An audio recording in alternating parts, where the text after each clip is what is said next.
जे mains के इस question में हमें इस एक्सप्रेशन की वैल्यू फाइंड करनी है। तो देखिए, जिस एक्सप्रेशन की वैल्यू फाइंड करनी है उसको हम एक बार लिख लेते हैं। देखिए यहाँ पे 72 माइनस सम मैग्नीट्यूड है, तो इसको हम देख लेते हैं कि ये किस चीज को रिप्रेजेंट कर रहा है। बी प्लस सी का जो मैग्नीट्यूड का जो स्क्वायर है उसका मतलब क्या होता है। देखिए, इसका अगर मैं स्क्वायर करूंगा तो डेफिनेटली ये हो जाएगा बी के मैग्नीट्यूड का स्क्वायर प्लस सी के मैग्नीट्यूड का square plus 2 times B dot C. Actual में ये बी प्लस सी का होल स्क्वायर है ना। मैग्नीट्यूड का स्क्वायर और ये स्क्वायर एक ही बात होती है, तो इसको हम ऐसा लिख सकते हैं, है ना। तो हमें एक्चुअल में इसका वैल्यू देखिए, आप देखेंगे यहाँ पर गिवन है। सी के मैग्नीट्यूड का स्क्वायर हम यहाँ से फाइंड कर लेंगे। अगर मुझे बी डॉट सी का वैल्यू मिल जाए तो मैं इजीली इसको कैलकुलेट कर लूंगा।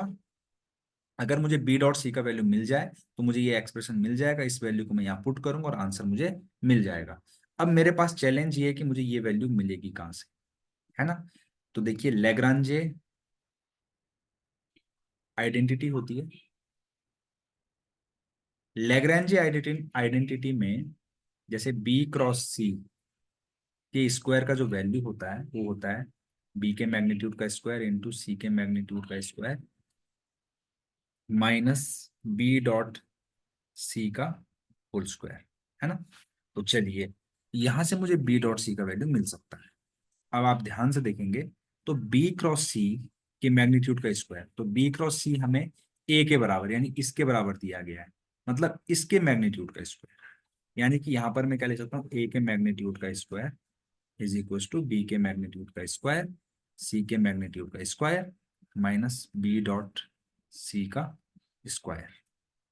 अब कुल मिला के मैं इन दोनों एक्सप्रेशन को लेफ्ट हैंड साइड ले जाऊंगा, और या फिर मैं इसको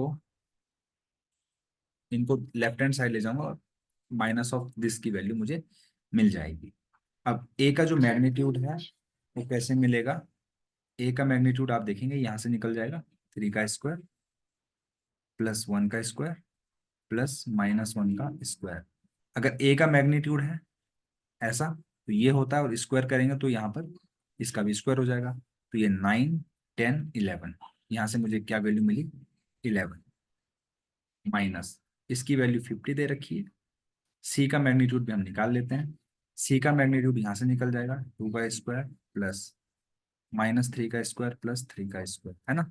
तो ये 9 9 18 और 4 22,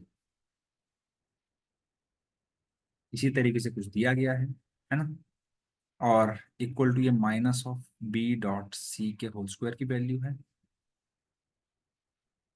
अगर आप इसको कैलकुलेट करेंगे तो बी डॉट सी का जो स्क्वायर है उसकी जो वैल्यू आ जाएगी 1089 आ जाएगी।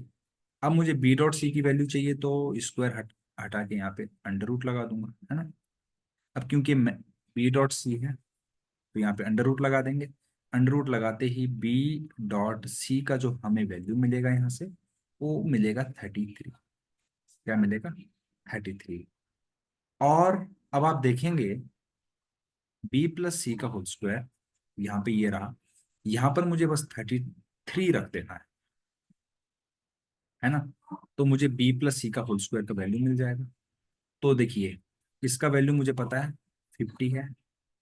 इसका अभी अभी मैंने निकाला है ना, सी के मैग्नीट्यूड का स्क्वायर यानी कि 22, तो प्लस 22 और यहाँ पे 2 प्लस सॉरी 2 इंटू 66, सॉरी 66 आ जाएगा ना।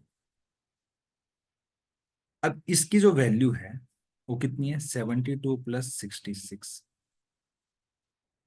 इस वैल्यू को अगर मैं यहां पर पुट कर दूंगा तो क्या आ जाएगा, 72 माइनस 72 प्लस 66। इससे ये कैंसिल हो जाएगा। माइनस 66 का क्या आ जाएगा, मैग्नीट्यूड या मॉड बोल दीजिए, तो यहां से आंसर आ जाएगा 66। यही इस क्वेश्चन का आंसर है। अगर आपको सॉल्यूशन अच्छा लगे तो प्लीज चैनल को लाइक शेयर और सब्सक्राइब करना बिल्कुल ना भूलें, ताकि हमें और भी ऐसी वीडियो बनाने का मोटिवेशन मिलता है। Thank you very much.